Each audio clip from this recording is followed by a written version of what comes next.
আসসালামু আলাইকুম। আমরা আজকে একটা বিষয়ে আমরা কথা বলবো যেটা সম্পর্কে মানুষের অনেক আগ্রহ থাকে, যে সেটা হচ্ছে প্লাস্টিক সার্জারি সম্পর্কিত যত ভুল ধারণা মানুষের। প্রথমগুলো প্লাস্টিক সার্জারি কি? প্লাস্টিক সার্জারি হচ্ছে মানুষের একটা পরিবর্তন করে দেওয়া কিছুটা, এবং সেই পরিবর্তনটা এরকম না যে একজনের চেহারা আরেকজনের মতো করে দেওয়া, এটা সম্ভব না। কিন্তু কিভাবে আমরা মানুষের যে একটা ক্ষতস্থান আছে সেটাকে আমরা ঠিক করতে পারি। একটা নাকের বা ঠোঁটের বা কান, এগুলো যে সমস্ত ডিফর্মিটি গুলো থাকে এগুলো আমরা ঠিক করতে পারি। কিন্তু কেউ যদি বলে আইসে মানুষকে বলে যে আমার চেহারাটা আরেকজনের মতো, নায়িকার মতো বা নায়িকার মতো করে দেন, অ্যাকচুয়ালি এটি বাস্তবে সিনেমাতে সম্ভব, কিন্তু বাস্তবে সম্ভব না। এটা কেন সম্ভব না? কারণ এটা করতে গেলে যে সার্জারি লাগে সেটা হলো face transplantation. Face transplantation Bangla এখন পর্যন্ত পৃথিবীতে একটা দুইটার ঘটনা শোনা যায় যে এক্সপেরিমেন্টালি হয়েছে, কিন্তু এটা প্র্যাকটিক্যালি এটা খুব ডিফিকাল্ট জব এবং এটা খুব ফিজিবল না এই মুহূর্তে। সুতরাং ভবিষ্যতে হয়তো বা হতে পারে, কিন্তু এই মুহূর্তে এখন পর্যন্ত এটা খুব বেশি মানে কি, এটা আসলে করা হয় না।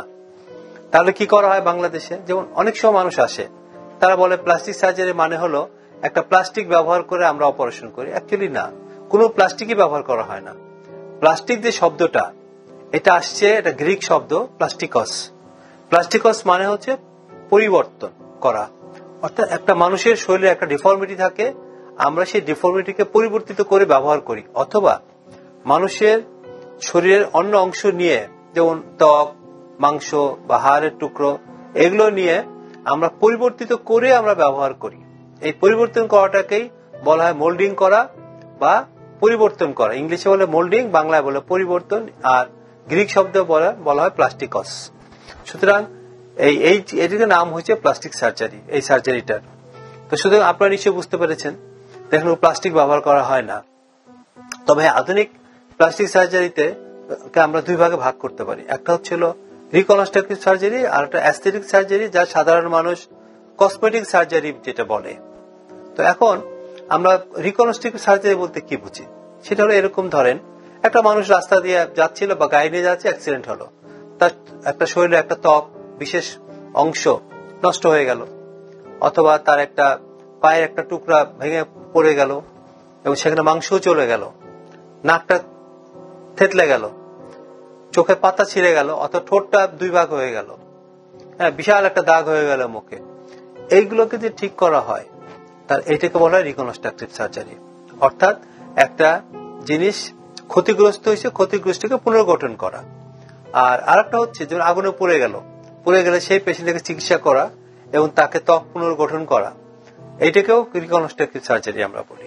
কিন্তু তাহলে অ্যাস্থেটিক বা কসমেটিক সার্জারি কোনটাকে বলি? সেটা হলো এরকম যে এই একটা মানুষের একটা ডিফর্মিটি আছে, মানে পেটটা অনেক বড় হয়ে গেছে, ঝুলে গেছে, নাকটা একটু থ্যাবড়া, চোখের পাতাটা তার একটু ঝুলে গেছে নিচের দিকে, অথবা তার কানটা একটু অন্যরকম, যেটা আমরা বাদুরের পাখার মতো বলি, ব্যাটিয়ার বলা হয়, অথবা কানের অংশ বিশেষ নাই, অথবা অ্যাক্সিডেন্ট করে মানে নাই, সেটাকে ঠিক করা।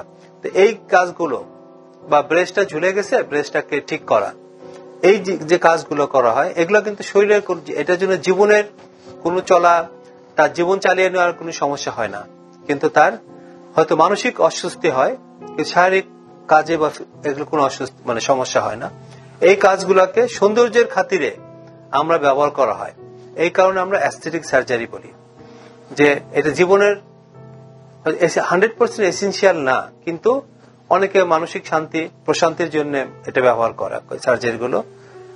আর একটা যেমন মানুষ একটা বিয়েতে যাবে বা পার্টিতে যাবে, যাওয়ার আগে স্নো পাউডার, লিপস্টিক অথবা পারফিউম ব্যবহার করে একটু নিজেকে করে যায়, ফিটফাট করে যায়, ঠিক ওরকমই ব্যাপারটা, যে মানুষের সমস্যা নাই কিন্তু আর একটু সুন্দর হইতে চায়। এই আর একটু সুন্দর হওয়ার যে সার্জারিটা, এটাকে বলা হয় অ্যাস্থেটিক সার্জারি। এটা কিন্তু প্রথমে আসে না, এটা আসছে 80-র দশকে। এই যে এখানে কিছু আজকাল কিছু আর্টিফিশিয়াল কিছু জিনিস ইনজেক্ট করা হয়, যেমন ঠোঁটটা মোটা করবে, সেখানে দুইভাবে করা যায়।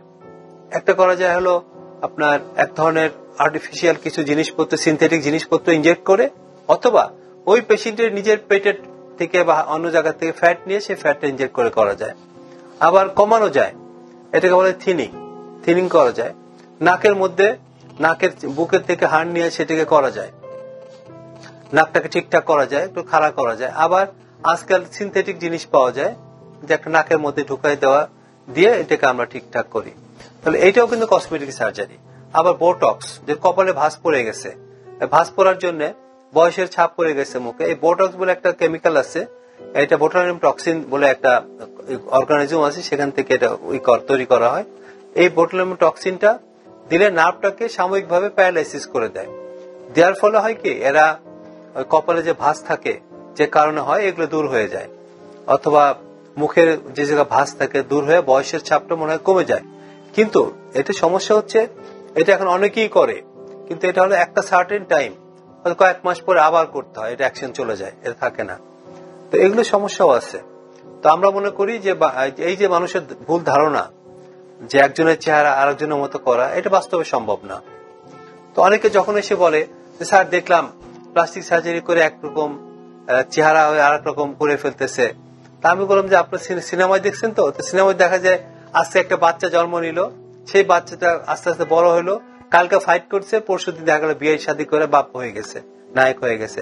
এটা সিনেমাই সম্ভব 3 ঘন্টার মধ্যে, বাস্তবে এটা সম্ভব না। বাস্তবে অ্যাকচুয়ালি প্লাস্টিক সার্জারি বললেই যে সাথে সাথে সবকিছু হয়ে যায় তা না। কিছু কিছু আছে যে যেমন লাইপোসাকশন, তারপরে আপনার ফ্যাট গ্রাফট, এগুলো আমরা র্যাপিডলি করতে পারি, কিন্তু খুব সময় সাপেক্ষও না। কিন্তু কিছু কিছু সার্জারি আছে কয়েক সপ্তাহ কয়েক মাসও পর্যন্ত লাগে, এটা ধাপে ধাপে করতে হয়, 2 স্টেপ 3 স্টেপ এগুলো করতে হয়। আর একটা ধারণা, মানুষের ভুল ধারণা আছে যে প্লাস্টিক সার্জারি করলে বোধহয় ক্যান্সারের ঝুঁকি বাড়ে। এই জিনিসটা কিন্তু অনেকটা ভ্রান্ত ধারণাই বলবো, কারণ আমরা তো মানুষের শরীরের এক অংশের জিনিস নিয়ে আর এক অংশে তৈরি করতেছি, অথবা একটা ডিফর্ম জায়গাতে পাশের থেকে নিয়ে আমরা তৈরি করছি। মোস্ট অফ দ্য ক্ষেত্রে আমরা অটোলগাস বলা হয় এটাকে, অটোলগাস বা নিজের শরীরের জিনিস নিজেকে ব্যবহার করা হয়। এখানে কিন্তু ক্যান্সারের কোনো ঝুঁকি থাকে না। দ্বিতীয়ত, যেখানে আর্টিফিশিয়াল জিনিস ব্যবহার করা হয়, যেমন আগে বলা হয়তো একটা ছোট ব্রেস্ট আছে, বড় করার জন্য একটা সিলিকন প্রস্থেসিস ব্যবহার করত, তো সেখানে দেখা গেছে যে ব্রেস্টের ক্যান্সার হয়। কিন্তু দেখা গেছে, রিসার্চ করে দেখা গেছে যে এই সিলিকন এটার কারণে ব্রেস্ট ক্যান্সার হয় না। যদি সিলিকনটা ব্যবহার নাও করতো, তাহলে ওই পেশেন্টের হয়তো ব্রেস্ট ক্যান্সার ডেভেলপ করতো, হয়তো টুডে আর টুমোরো, কয়দিন পরে হবে সেটা বলা মুশকিল, কিন্তু তার হতো। কিন্তু সিলিকন যদি দিছে, তার রোগীর ধারণা অনেক সময় হয় যে এই সিলিকনের কারণে ব্রেস্ট ক্যান্সার হয়েছে, কিন্তু এটা প্রমাণিত হয়নি এখন পর্যন্ত। দ্বিতীয়ত, নাকে আমরা সিলিকন প্রস্থেসিস ব্যবহার করি নাকে, সেখানেও কিন্তু আজ পর্যন্ত পাওয়া যায়নি যে নাকে ক্যান্সার হয়েছে। যেটা হয় সেটা হলো অনেক সময় শুরুতেই তার শরীরে হয়তো অ্যাডজাস্ট করে না, হয়তো আমরা দিলাম ব্রেস্ট প্রস্থেসিস অথবা নাকের মধ্যে একটি দিলাম সিলিকন প্রস্থেসিস, সেটা হয়তো অ্যাডজাস্ট না করে আমরা বের করে দিই, কিন্তু ক্যান্সার হয়েছে এখানে এই সিলিকন ব্যবহার করার জন্য, এটা কিন্তু এখন পর্যন্ত প্রমাণিত না। বরঞ্চ যে ধারণাটা ছিল, ধারণার বিপক্ষে প্রমাণ আসছে যে না, সিলিকন ব্যবহার করার জন্য ক্যান্সার হয়নি, ক্যান্সারটা তারা হয়তো সিলিকন ব্যবহার না করলেও হতো।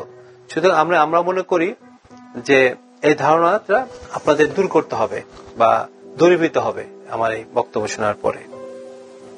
আর একটা হলো, আমাদের অনেক সময় মানুষের কল্পনা জগতে চলে যায়, মানুষ কল্পনা করে নিজেকে অনেক সুন্দর করার জন্য, অনেক ভালো করার, যেটা তো আমরা সবাই কল্পনা করি বা আমরা চাই সুন্দর করে নিজেকে প্রেজেন্ট করতে, নিজে থাকতে, কিন্তু বাস্তবটা কিন্তু এত সোজা না।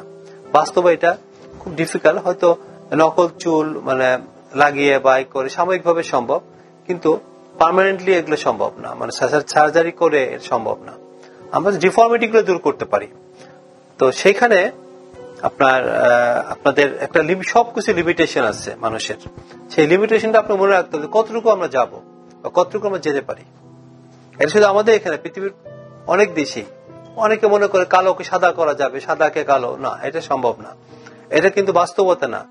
আপনারা জানেন মাইকেল জ্যাকসন যখন কালো থেকে সাদা করতে গেছিল কেমিক্যাল ব্যবহার করে, কেমিক্যাল পিলিং করে, তার কিন্তু অসংখ্য ক্যান্সার তার মুখে হয়েছে। এটা কিন্তু প্লাস্টিক সার্জারির জন্য হয় নাই, এটা কেমিক্যাল পিলিং এর জন্য হয়েছে, কেমিক্যাল ইউজ করার জন্য হয়েছে, নট ফর সার্জারি। বরং সার্জারি করে তার ক্যান্সার যেটা হয়েছিল নাকে, সেটা কেটে ফেলে দিয়ে নাক পুনর্গঠন করা হয়েছিল, নকল নাক লাগায়। সুতরাং প্লাস্টিক সার্জারি তাকে সেভ করছে, কিন্তু প্লাস্টিক সার্জারি থেকে কিন্তু আর ক্যান্সার হয়নি, হয়েছিল এক ধরনের পিলিং এজেন্ট, পিলিং কেমিক্যাল ব্যবহার করছে সেই কারণে। সবাইকে ধন্যবাদ, হয়তো আবার দেখা হবে আমাদের পরের এপিসোডে।